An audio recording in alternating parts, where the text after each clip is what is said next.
I am happy to welcome you to this edition of the Save Abia radio program sponsored by His Eminence, Bishop Ambassador Emeka Nwankpa. You know, when the righteous is on the throne, the Bible says the people rejoice. That is why we need righteous people on the throne of Abia State to rule us so that the people can rejoice.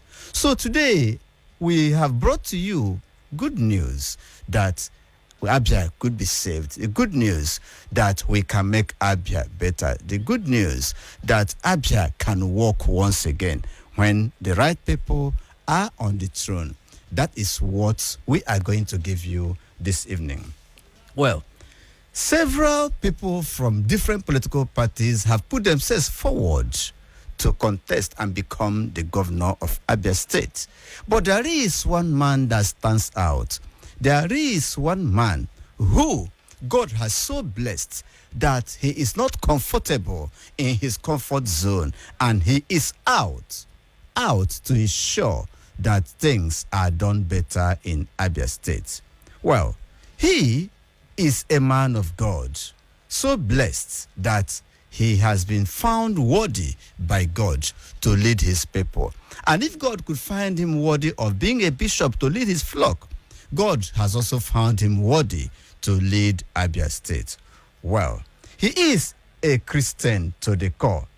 He is a businessman and a successful one at that, who has done well, having changed his businesses that have employed thousands of people across the country. He has done a lot for the community way long ago, before he began to think of becoming a politician.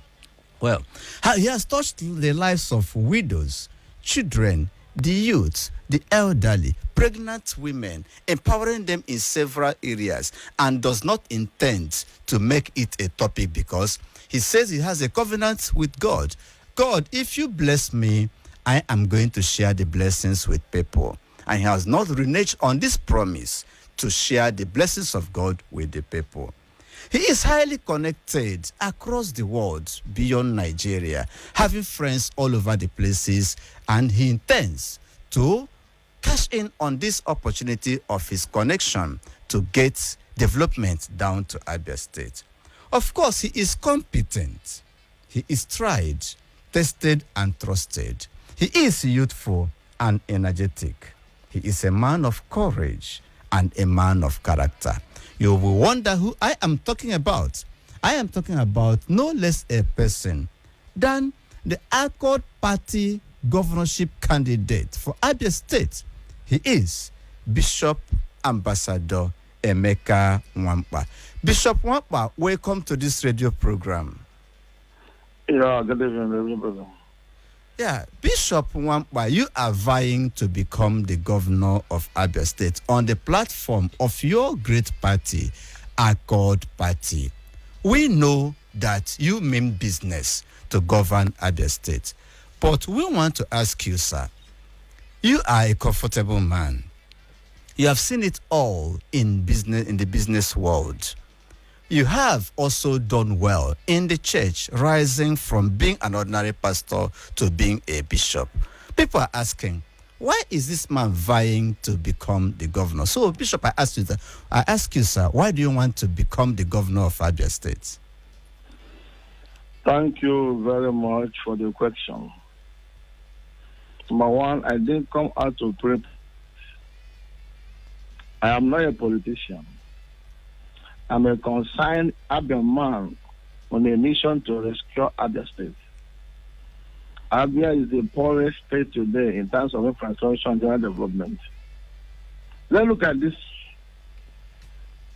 Everywhere in Abia, there's no road. Here in Abia, Abia is in a bad condition. Abia State has no standard road network that can connect all the LGs, such as you can be proud of. How can there be development without mobility in access? Go to Alochukwu, go to Gunamo, go to Ukwa, go to Aba. You cry. that if civil servants are owned several months of unpaid salaries, pensions for the senior citizens have become a story for the gods. Yeah, it is their entitlement, not a favor to them. As I talk, even the government house, no standard government house, a trader will not shade. For 31 years, Oman has stayed undeveloped. Look at other states, capitals, in the southeast alone.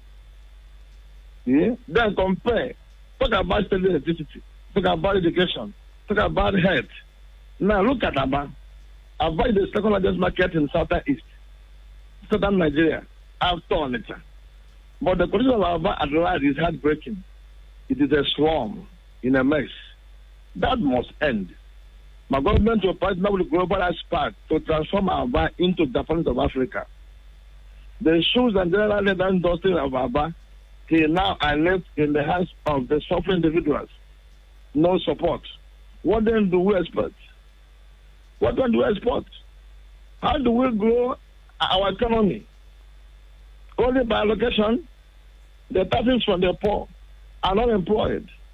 The teaming out the youth are neither employed nor empowered to start small-scale business. But I've empowered youth for years. If I've changed lives for this long from now, from my pocket, what can't I do better with the government fund? That's why I said, let the government begin to serve the people, no longer serving the few in the high places. That's my reason. God bless you. Thank you very, very much. You are a concerned Abian. You are not comfortable with the state of things in Abia. You've mentioned road infrastructure. You've mentioned unemployment. You've mentioned health, education, and the rest of it. And every reasonable person should be concerned about that. Now, let me ask you. People want to know Bishop Emeka Nwankpa very, very well. You are a successful man today. I know that you were not born that day and you became successful that particular day. You must have had your ups and downs in life, which people will want to emulate. So, what we want to ask, can you tell them, Abia, a little about yourself? Give me a time. My name is Emeka Michael Nwankpa. I was born to Mr. Michael Nwankpa from Nteo Mokaro, Isarangwa, North Abia State. I'm Mrs. Teresa Nwankpa, both of blessed memories from Onitsha, Anambra State. You see, I lost my father when I was just 10 years old. We lived in abject poverty in Onitsha. All through my primary school days, I particularly my primary school in Onitsha, where I eventually came out with FSLC, 1977-82. See, I hawk cold minerals in the market. I sell ice water, tied and waterproofed all along the street of Onitsha main market. At weekend, I turn apron to sell ice fish, vegetable at those market. I was after my primary education. My mother cannot pay my school fees. I have no uncle. I have nobody except me, who is the elder brother of the younger ones. My uncle died before my father self, so nobody stands. So I have to do those things to pay my school fees and my younger ones. When I finished my primary school, my mother had to send me back to my place in Abia State to know my people very well. But my son came to home for the 6 days of my secondary school was the pinnacles of my suffering. I don't eat to school. Yet I 3 kilometers to and fro. I came back home every day to find empty pots. And what we call a wa in England, like a cassava. I always eat that thing with oil. Every time, almost in a week. I suffer so much. But in all, just like Moses in Media, God was preparing me to know what it means to be in suffering and under poverty and lack. So as a leader, you cannot feel or understand the purpose plans adequately if you did not pass through such yourself. And all these things, I passed through them. I thank God for today.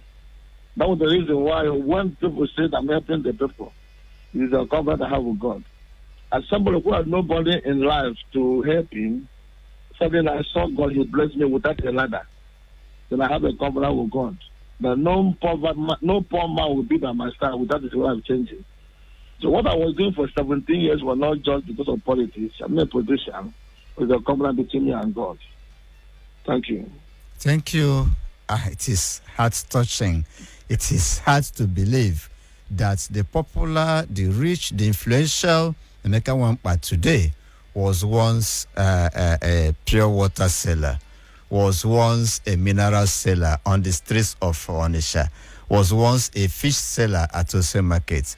Glory be to God. Now, let's ask you, what are you going to do differently? You have seen the state of things in Abia. You've identified them. One thing is to identify a problem. Another thing is to confront such problems headlong. If eventually Abia trusts you with their vote, what will Bishop Michael and Emeka Nwankpa do differently? I have always said that the strongest key word in sincere and proactive politics, not manipulated politics, is antecedents. This simple talks about your passion and for the people, not for yourself, your identity, your character. For almost 17 years, I have spent my life between and savings on remarkable charity and human capital empowerment in Serangwa and around. I'm an illustrator by nature. By the reason of my status as a bishop, there's a thin line between the church and the state. They both are made up of the same people of the society. By this, I have experience in practical and public administration. Again, leadership is all about integrity and honesty. You have to tell yourself the truth before you tell others. And without integrity and honesty, one cannot be accountable. Besides being a bishop, I have a personal covenant with God, which no material factor can delay. I have no godfather. I have no sponsor. I understand money will serve the good people of Abia State.